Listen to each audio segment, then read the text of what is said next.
Mathematics made easy, no more fear. Target online class, we got you.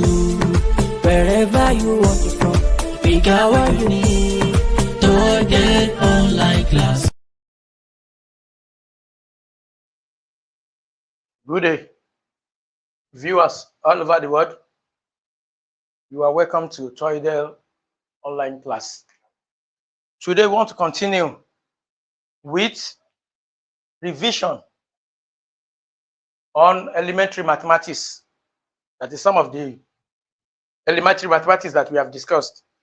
So in our last class, we discussed about 6 or 7 topics. So today we want to continue with the revision. And I'll be starting with permutation and combination. Of course, most of the questions that we have under elementary maths, they are multiple choice questions, that is CBT, where you have options A, B, C, D. So most of these questions require short answers. So nobody is going to ask you a very difficult question under multiple choice question. Under permutation and combination, the first thing that needed to be understood is the issue of factorial. When we have factorial, so note that when we have a 0 factorial, it is 1, and when we have 1 factorial, is also 1. The implication is that 0 factorial and 1 factorial is equal to 1. Then what is the meaning of factorial? Factorial simply means that you reduce whatever digit that you are given up to 1. For instance, if you have 5 factorial, 5 factorial simply means 5 multiplied by, you reduce it by 1, 4 multiplied by 3 multiplied by 2 multiplied by, until you get to the 1. That is the meaning of factorial. Then under permutation simply means arrangement of numbers. Arrangement of numbers. This is the arrangement of objects, taking into account the different orders of arrangement. Under permutation, we take into account the different order of arrangement. But combination simply means selection. So order of arrangement does not matter under combination. Then the formula for permutation, when we have n permutation r, if you are permuting r out of n objects, is given as n factorial all over n minus r factorial. So if you have something like 3, let's say 5 permutation 3, if you have to evaluate this, find the value of this. This will just be 5 factorial all over 3, all over 5. Let's say 5 permutation 2. It will be all over 5 minus 2 factorial. Then at the end of the day, what's the meaning of factorial? You have 5 factorial all over 5 minus 2 is 3 factorial. Then what we are required to do is that you reduce the numerator up to 3 factorial. That is to say 5 times 4 times 3 factorial all over 3 factorial. 3 factorial can actually cancel 3 factorial. At the end of the day, we are going to have 5 times 4 as the final answer, which is 20.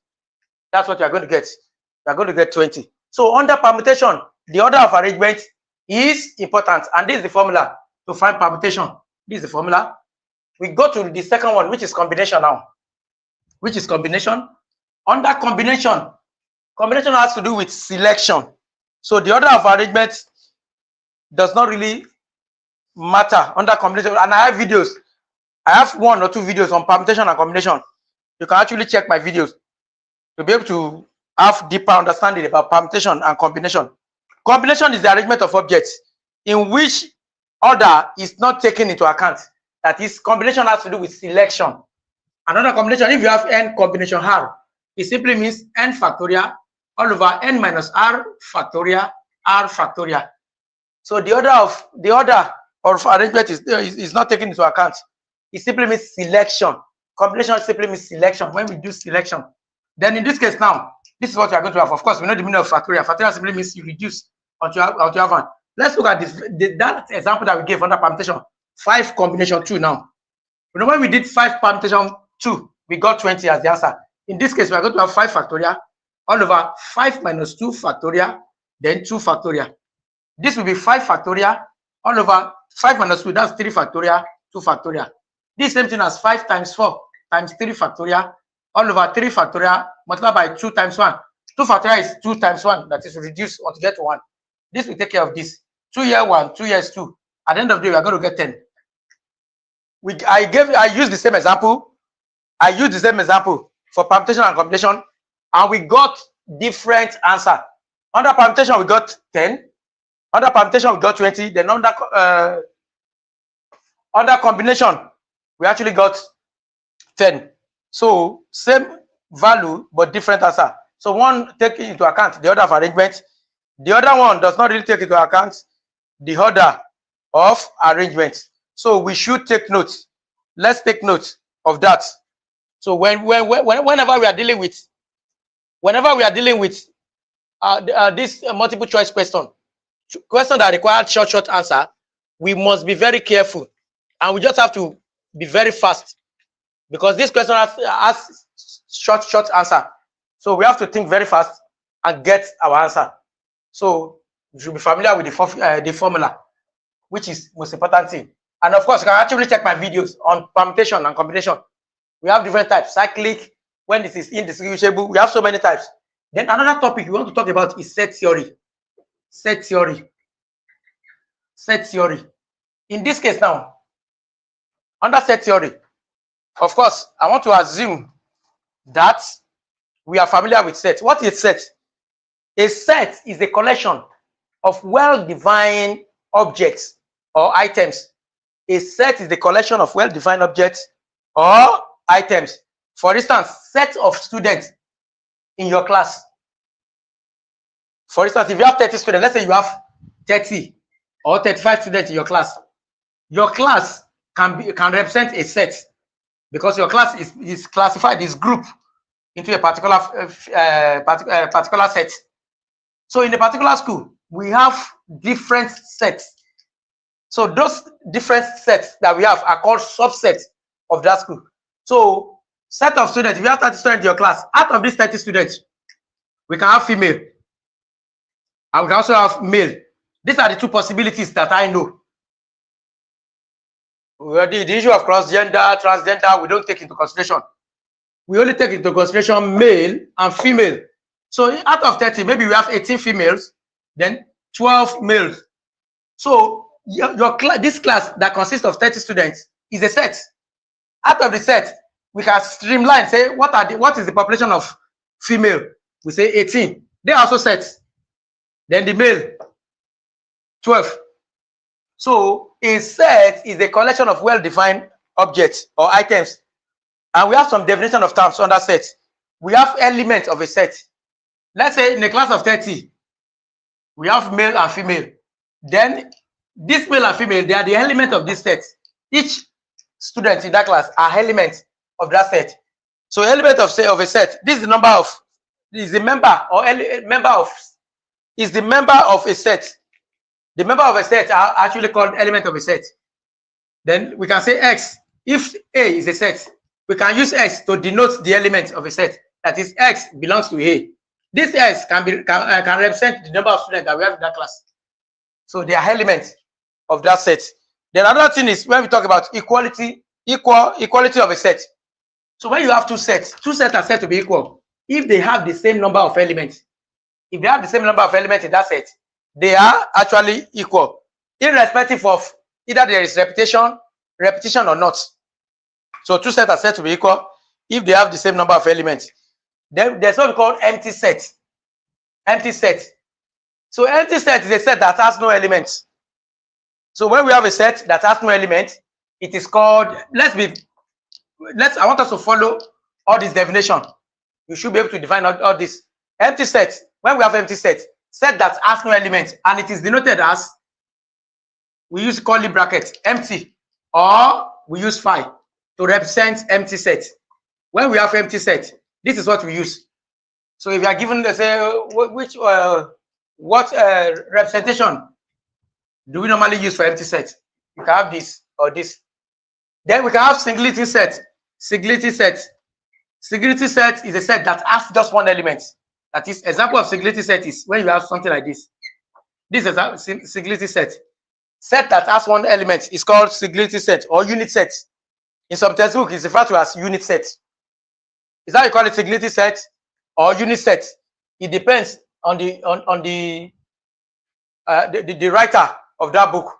Is that you call it singletary set or you call it unit set? Still the same thing. It is still the same thing. So it is still the same thing. That is singletary set. Empty set, no elements. Singularity set, one element. Then we can also have finite and infinite set. Please, I want us to follow this definition very well. They are very important. We can also have finite and infinite set. In case of a finite set, let's say set A. Let me say set A is finite set. How do I define a finite set? A finite set is a set that has a specific number of elements. That is, A is equal to 1, 2, 3, 4, up to 1000. Then let's say another set B is when we have 1, 2, 3, 4, These two sets are different. Look at set A. Set A is the example of finite set. It's a set that has a specific number of elements. We know the number of elements there. We can count it from 1. The last element is 1000. Okay? But in set B, we have 1 to 4. Then simply means and so on. And so on. This simply means that we don't know the specific number of elements in set B. But in set A, there are 1001 elements in set A. So A is a finite set. It's a finite set because we have a specific number of elements in A. But in B, it's infinite. B is infinite because we did not know. We don't have a specific number of elements in that set. So if you are given these two examples, they are actually different. One is as a bound. We know the beginning and we know the final digit there. 1, we know the beginning, but we don't know the last number there. It could be 1 million. It could be 1 billion. So in infinite set, no specific number of elements. But in finite set, we have specific number of elements. That is the difference between finite and infinite set. Then we talk about cardinality of a set. Cardinality of a set. Cardinality of a set is talking about the number of elements that we have in a set. Look at set A. In this case now, this is how we denote the cardinality of A. There are 1000 elements in set A. Let's say 1000, 1001. Look at cardinality of a set is the number of elements that we have in a set. So we denote it as this, small n into bracket A. But in case of cardinality of B now, how many elements do we have in B? We don't know. It tends to infinity. So we don't know. We don't know the specific number of elements that we have in B. So there's nothing we can do. I can't write the cardinality because I don't know. Dot simply means and so on. So how do I can't assume. Assumption is not welcome here. But in a finite set, I know the specific number of elements. But in infinite set, it's a set that we do not know the specific number of elements. So it is difficult to know the cardinality, to know the number of elements in the set. And there's what we call universal sets. There's another concept called universal set. You know, I have a video, 1 or 2 videos on sets. So you can check my videos for in-depth understanding. You know, we are just trying to do revision here. So we have what we call universal set. It is denoted as calling you, or you have something like this. What is universal set? Universal set is the largest set under consideration. It is referred to as the mother set. It's the largest set under consideration. Universal set is the largest set under consideration. So some people refer to it as, they refer to universal set as mother set. For instance, the set of students in a particular university or high school, the set of everybody there, students and teachers and non-teaching staff, we represent the universal set. Maybe we have in this universal set now, we can have teacher. We have teachers or lecturers or teachers. We have non-teaching staff. We have non-teaching staff. Then we also have students. So anybody that you can find in that system, referred to as universal set. But under this universal set, we can have subset, part of that set. We can say A to represent the teachers or the teaching staff. So that is a subset of that universal set. We can say B to represent the non-teaching staff of that organization or of that university.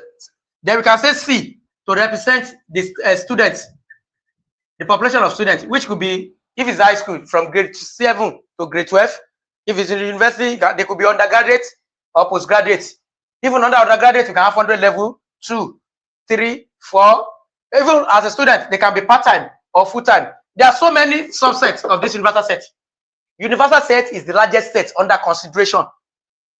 The subset of this universal set are the classification that we can have under universal set. Like the example I gave now. If it's high school, we talk about teachers, and we have non-teaching staff, maybe registrar, people registry staff, bursary staff. Then we have students. Even the students, there are categories. You can have those in GSS1, maybe grade 7, grade 8, grade 12. We have so many students. And even out of the students, once they are in grade 9 or grade 10, they have classes. Some will be science, some arts, some commercial. Or even these students have so many subsets. So each of these sets have so many subsets. Under students, we can talk about science students, we can talk about arts, we can talk about commercial, we can talk about technical students.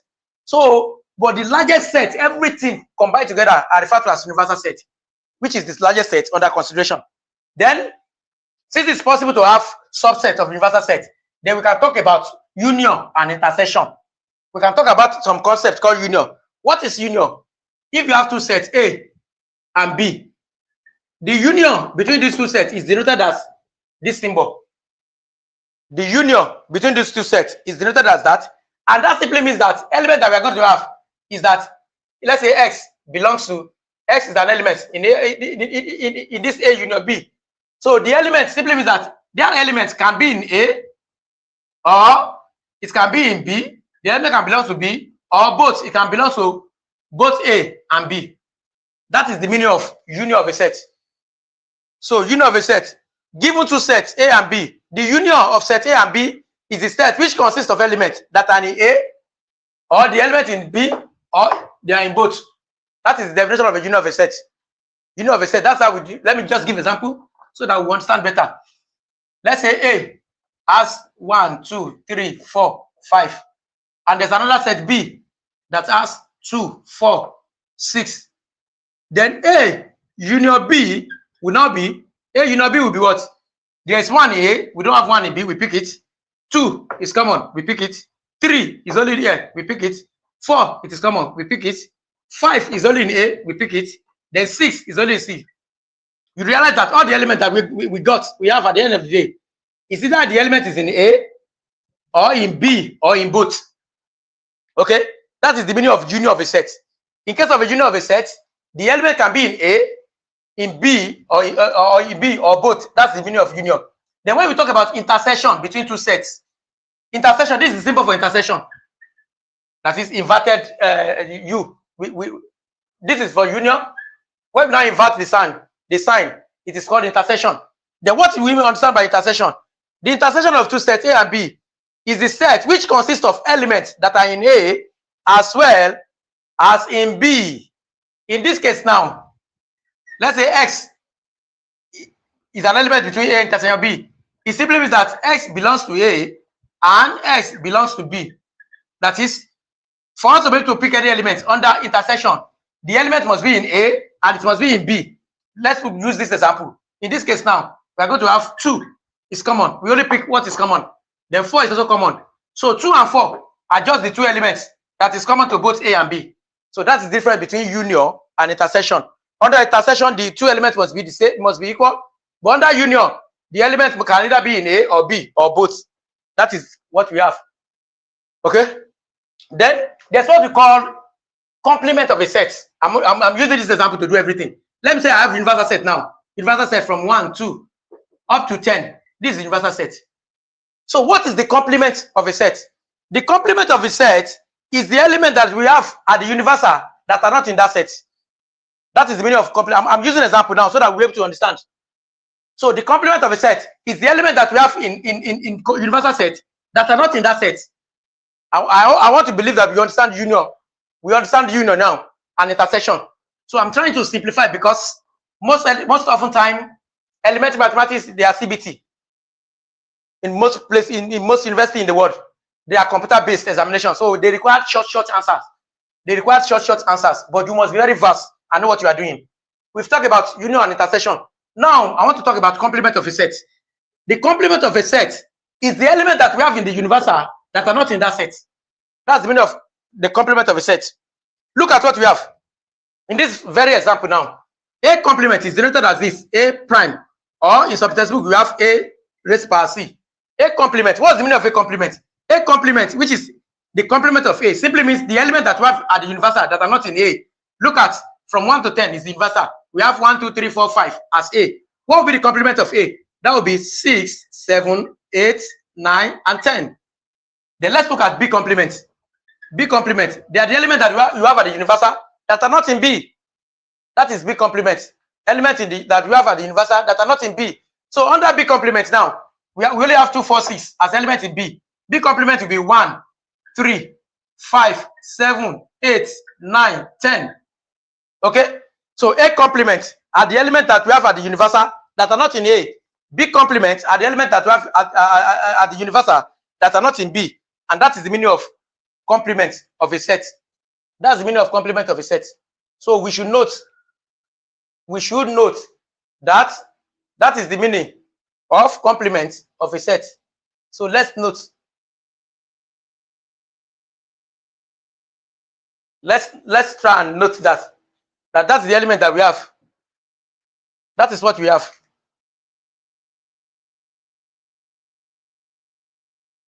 Sorry, something is wrong here.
So I'm sorry.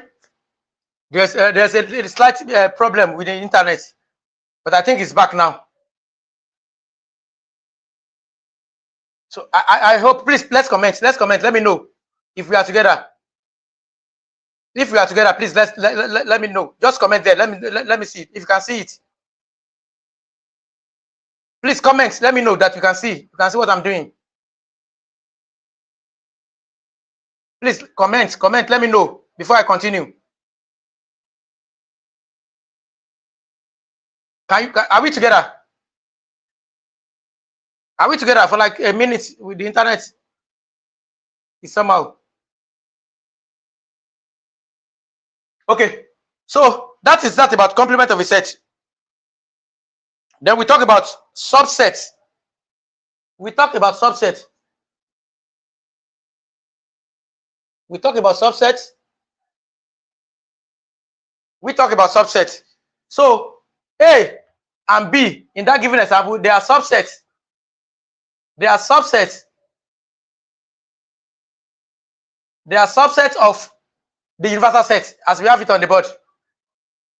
A and B are subsets of the universal set. They are subsets of the universal set. So they are subsets of the universal. I think somebody said I can continue. So we are on the server side. So they are subsets of universal set. So please let's take note. I think the internet is back now. So people can see what we are doing. So please comment so that I will know.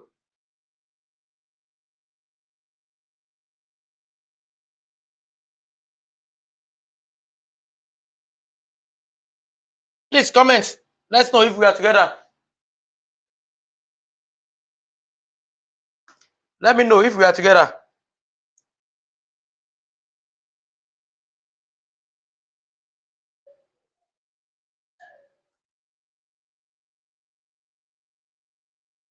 Please comment. Let me know if we are together.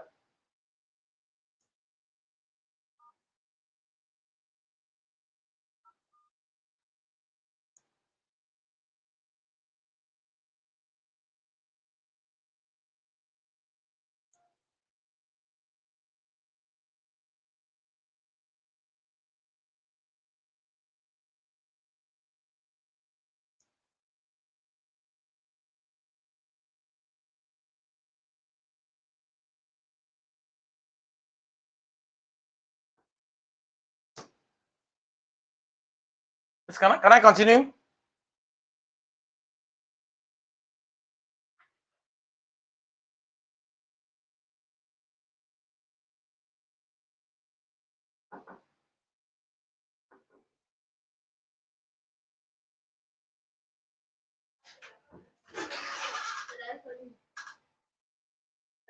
No. Please, let's continue.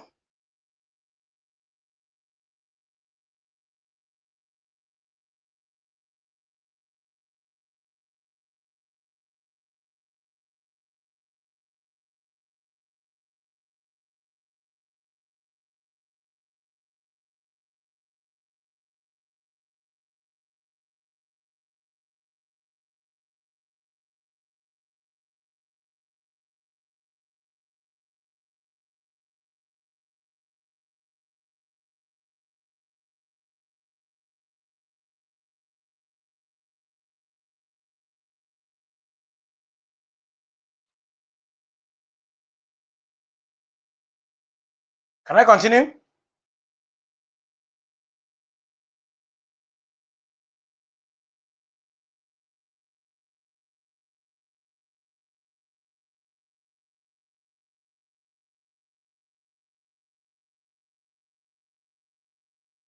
So can I continue?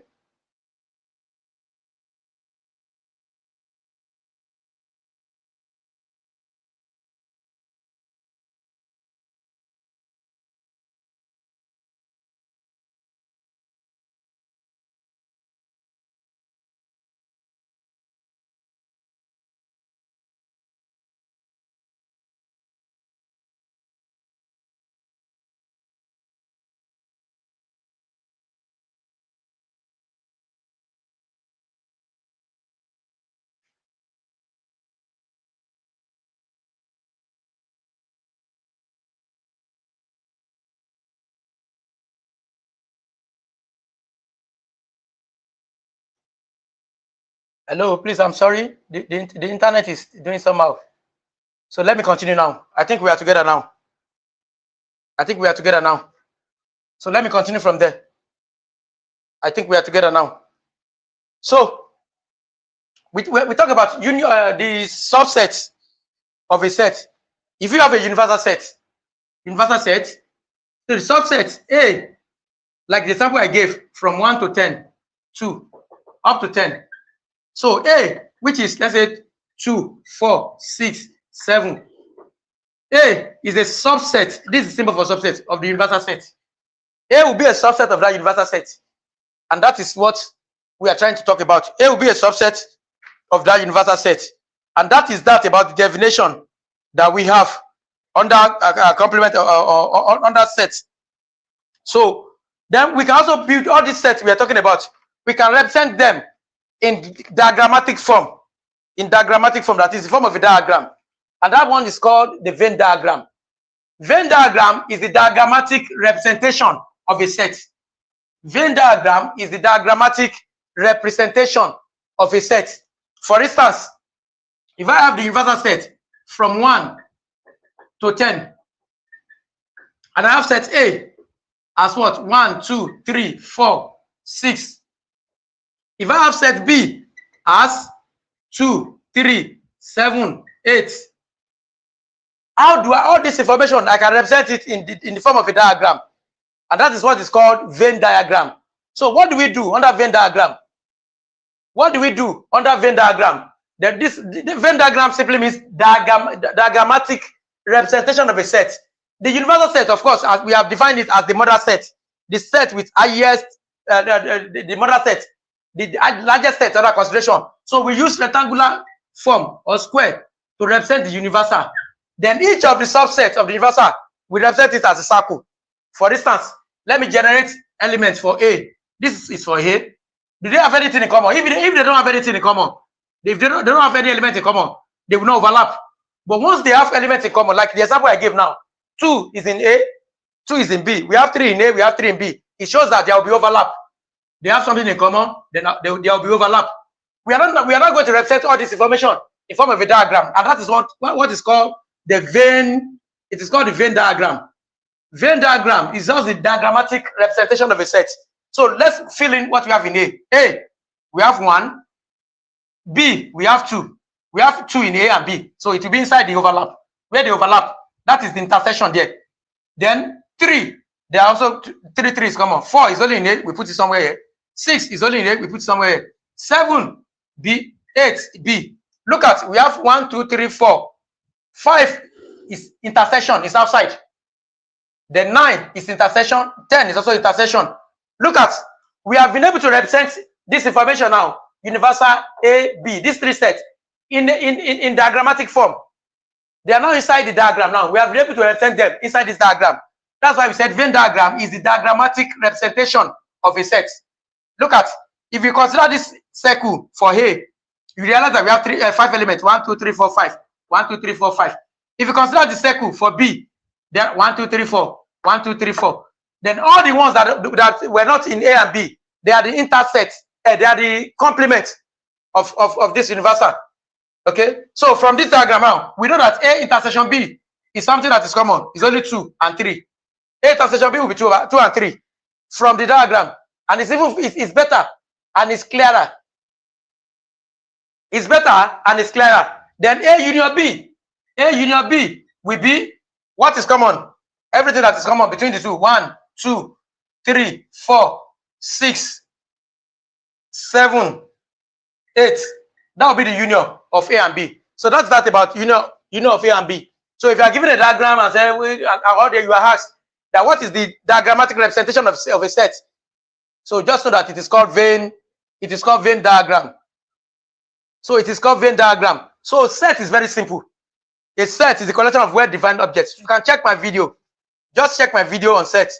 And there are so many problems under this Venn diagram.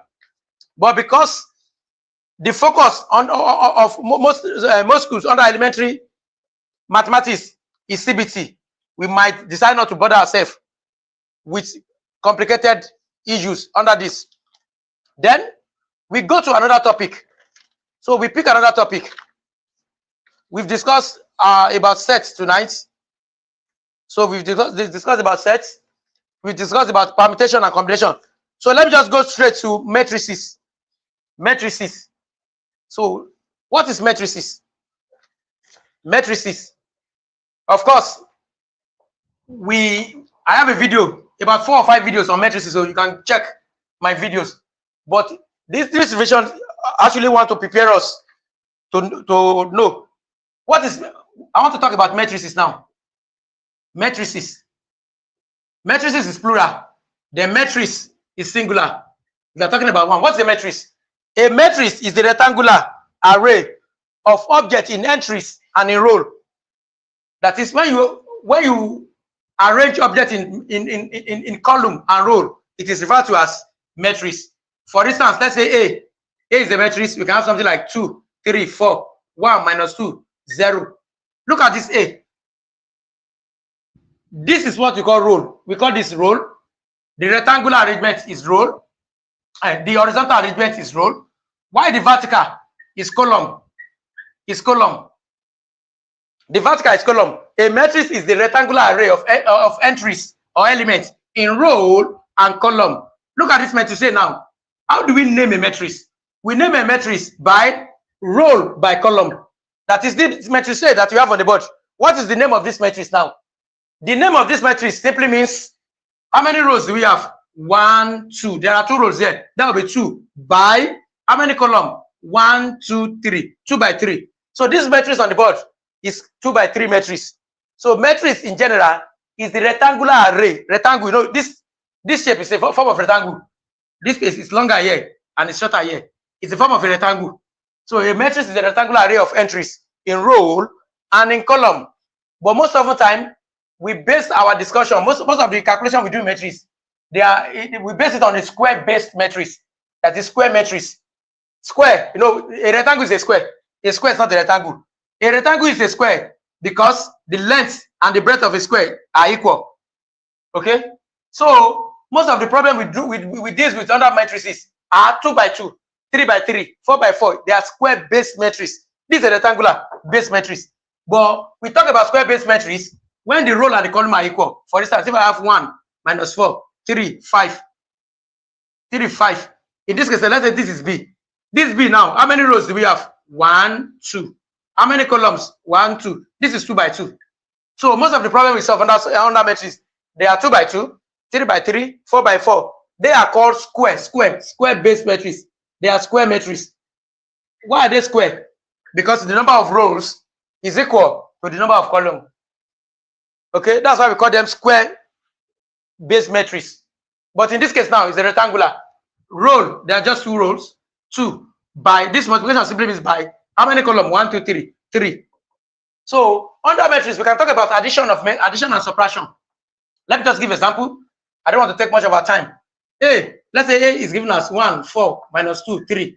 Then this another matrix B, given us 6, minus 1 is 0, 3. We can be asked to find A plus B. We can be asked to find A plus B. How do we do that?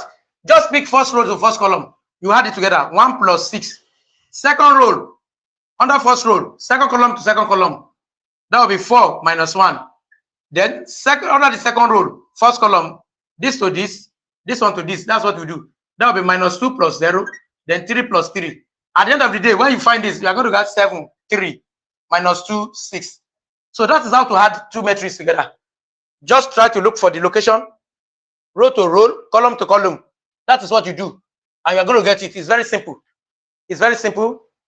So under the addition, then under the subtraction, just say, in this case now, it will be 1 minus 6. That's minus 5. 4 minus 1, that is 5. Then here we have minus 2, minus 0, minus 2. 3 minus 3 is 0. That's what you get. So addition and subtraction of matrices is very simple and straightforward. But apart from addition and subtraction of matrices, we have multiplication of matrices. And under multiplication of matrices, there are 2 types. It can be square base, it can be scalar multiplication or matrix multiplication. For instance, this example that I gave now, look at, if you have matrix A to be equal to 1 minus 1, 0, 2. I want to use simple example. Then B to be equal to 2 minus 1 is 0, 3. You can be asked to find 3A. What is 3A? This 3 is a scalar. This one is called scalar multiplication. What is 3A? Then it simply means that 3 will multiply everything in A. 1 minus 1 is 0, 2. And what is the implication of that? 3 times 1, 3. 3 times minus 1, minus 3. 3 times 0 is 0. 3 times 2, 6. It's very simple. That one is called scalar multiplication. Using a scalar to multiply a matrix. So that one is called scalar multiplication. It's called scalar multiplication. Then if we have matrix multiplication, that's when we have A times B. That is using a matrix to multiply another matrix. That one is matrix multiplication. But if you use a scalar to multiply a matrix, it's called scalar multiplication. In this case now, it's also simple. It's also simple. Just this is what you do. We are going to use first row to multiply first column. You use first row to multiply second column. First row to first column. Second row to second column. Then you're going to get the answer. Please, you can check my videos. You can check my videos on matrices.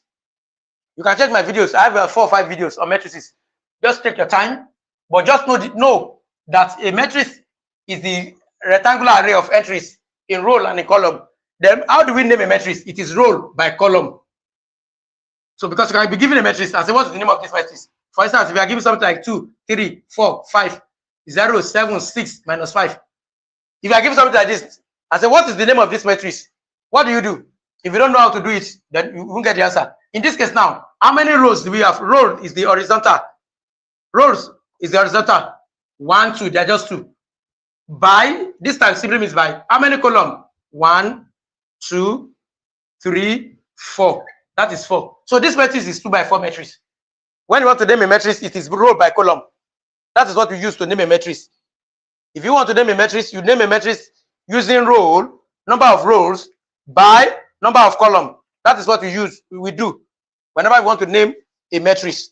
And that is the most important thing. Then just note that we can have what is called a unit matrix.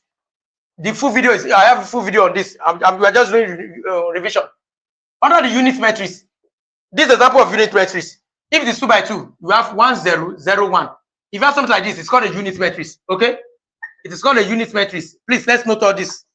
Then, if it is 3 by 3, it will be 1, 0, 0, 0, 1, 0, 0, 0, 1. That is the leading diagonal, we have units, 1, 1, 1. The leading diagonal, we have units, 1, 1, 1. That's that about unit matrix. Okay? That's what we have. When we talk about unit matrix, that is what you have. You can be asked to name a particular matrix. Then, How do we now find the determinant? That's the last thing we talk about here. How do we find the determinant of a matrix? Determinant of a matrix. If you have a matrix A given as 2, 1, 4, 6, how do we find the determinant of this matrix A? Determinant of a matrix is denoted as A, just like the absolute value. How do you determinant simply means you multiply the leading diagonal. This is the leading diagonal minus you multiply the ordinary diagonal. You know, in a rectangle, you have two diagonal, this diagonal, this diagonal. So the one from the left to the right is called the leading diagonal. So if you want to find the determinant of this matrix now, we are going to have 2 times 6. That will be 2 times 6 minus 4 times 1. 4 times 1. So 2 times 6 is 12 minus 4. 4. At the end of the day, the determinant is 8. It's very simple. So if you are given a matrix and you have to find the determinant of that matrix, it's very simple. So it's very simple. So the determinant. So the determinant of a matrix. Okay. I will leave it. I won't clean again, so that I'll be able to find the determinant of a matrix. Is just multiply the leading diagonal. Multiply this leading diagonal 2 times 6. This side, this diagonal minus the other diagonal. That's what you do. And that's if it's 3 by 3, the same thing. The only difference is that under 3 by 3, you add the first one, you put plus minus plus. So that is the only difference. Apart from that, they are the same. So that is that about matrices. That's that about matrices. Now let me introduce complex number. Of course, complex number is one of the important concepts that we have in elementary mathematics. So I will introduce complex number. No, as I've said in the last revision class, go and check my videos on set of numbers and note them very well. When we have natural numbers, integers, rational, irrational, real, and complex number. Complex number. You are being introduced to this complex number at the tertiary level. Every other number, there are 6 sets of numbers. The first 5, they are real numbers.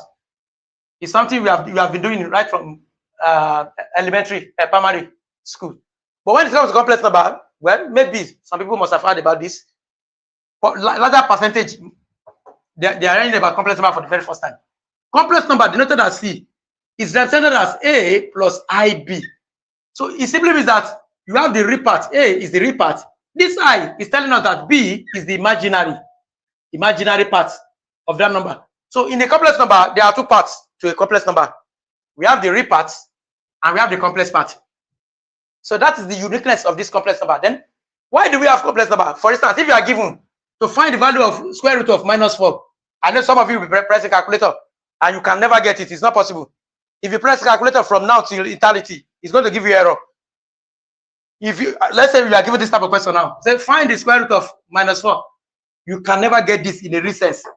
I want us to note something. Note something here. These are some of the problems that we cannot solve in the real sense. We have to formulate those problems to complex sense. They only have solution in the complex sense, not in the real sense. Now, how do I solve square root of -4? I will split it into 2. I will say -1 times 4. Please, I want us to concentrate. These are very simple and technical questions that can be asked. Nobody is going to ask you the Movian law under CBT, but you should be expecting something of this nature under CBT. So I can split this into square root of -1 times square root of 4.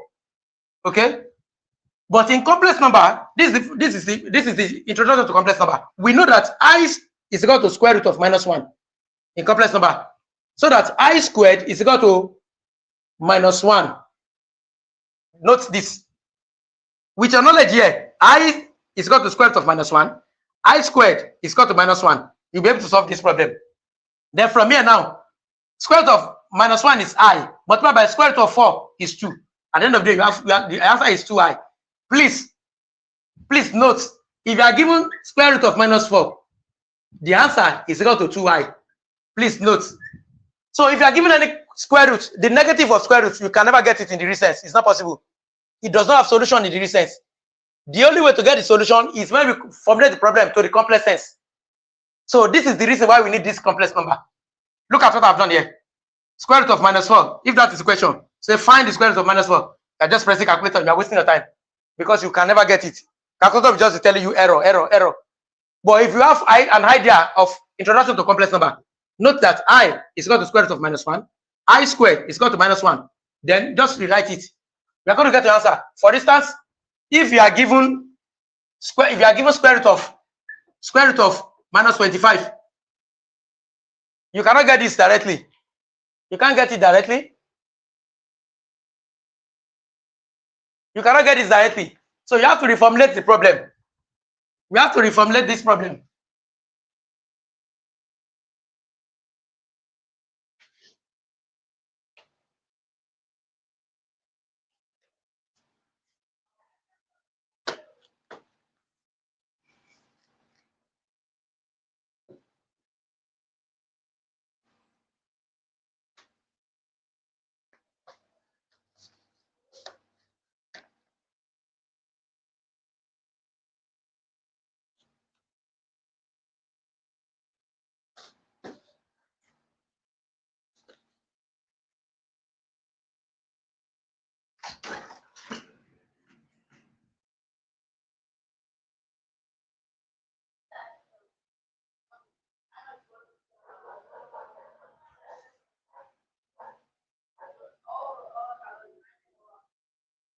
So let's continue.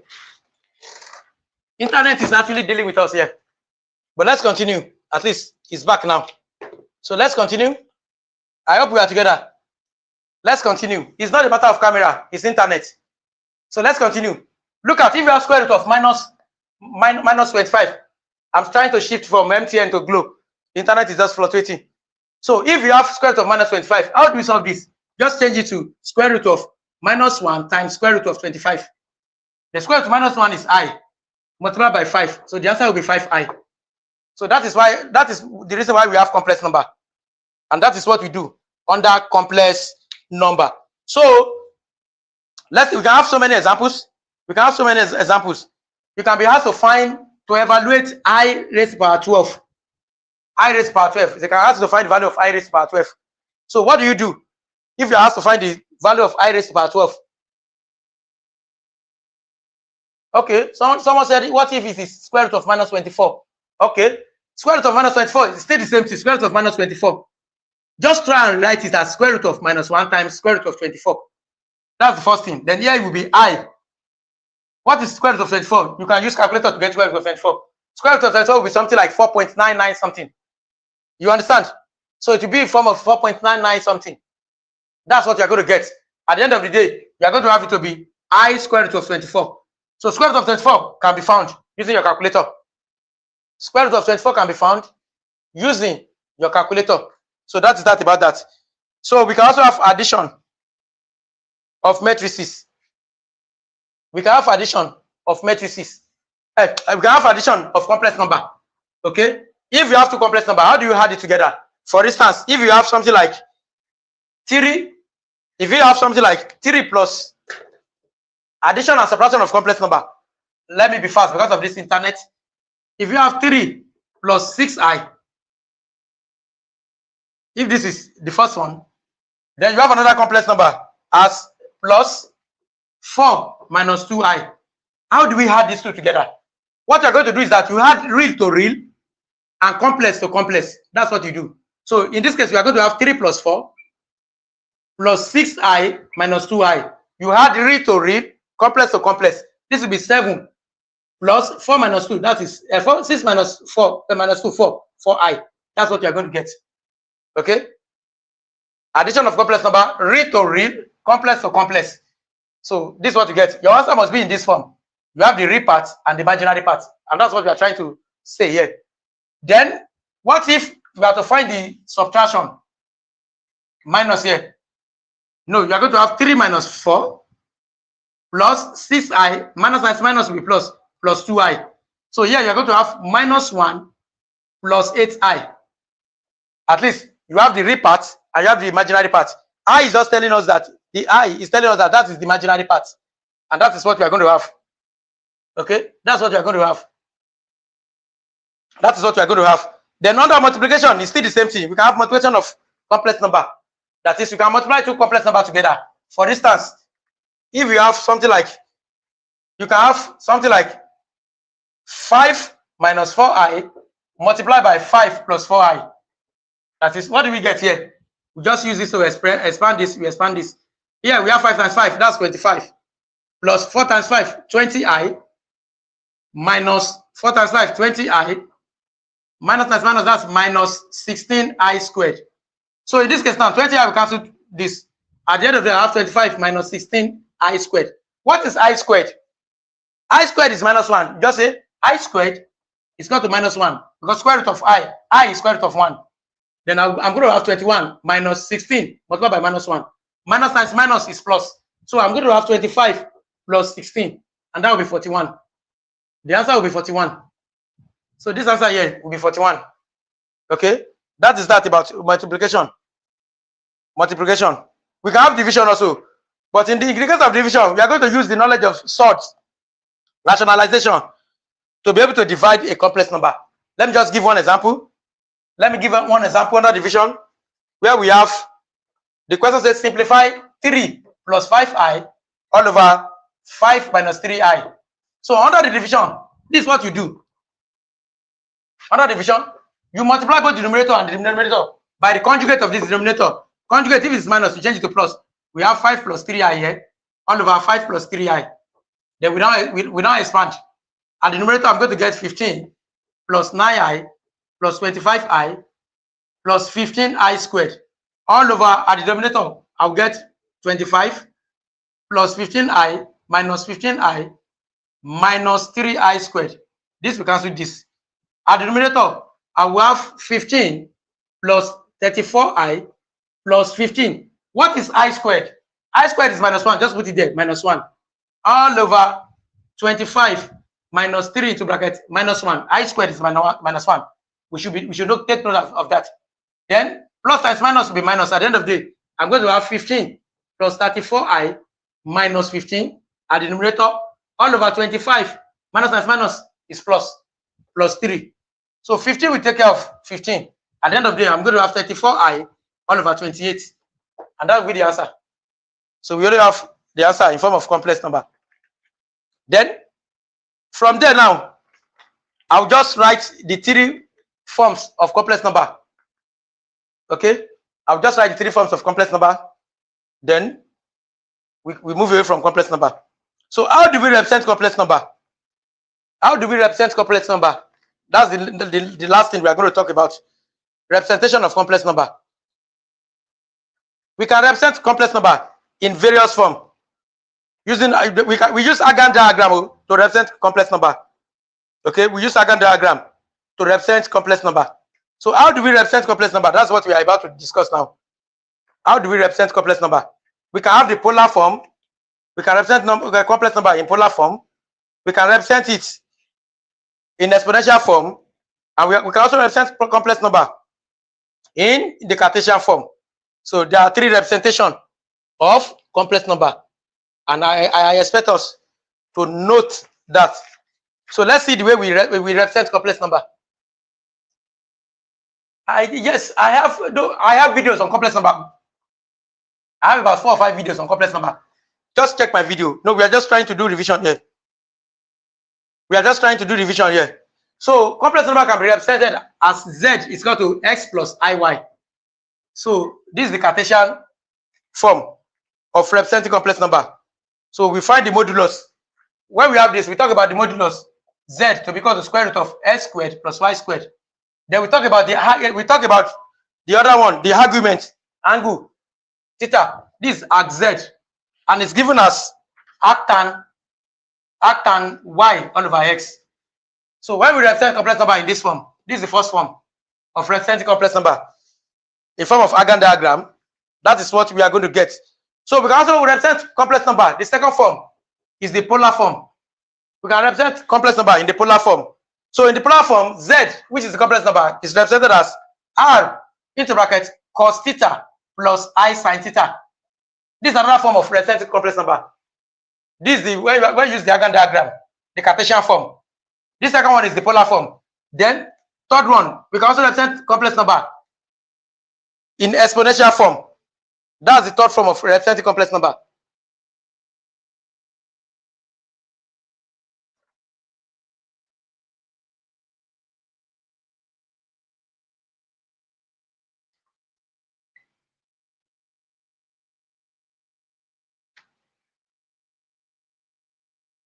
So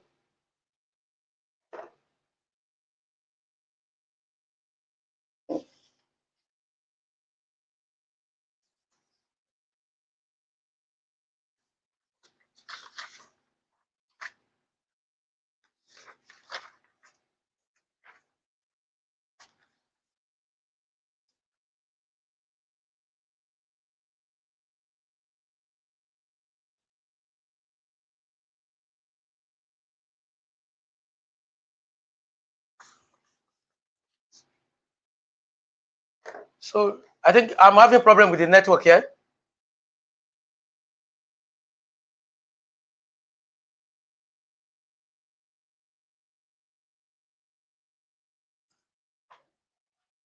I'm having problem with the network here. So I think the network is bad. It's back. The network is back. Okay. This is the third form of representing complex number. This one is called the exponential form. This is Cartesian form, the polar form, and the exponential form. So please let's note that there are three ways that we represent complex number, and those are the ways that we have on the board. So I think I would love to stop here. Then I will adjust the video. I would love to stop here, go through the video, do some cuttings, then I will probably post it to my videos.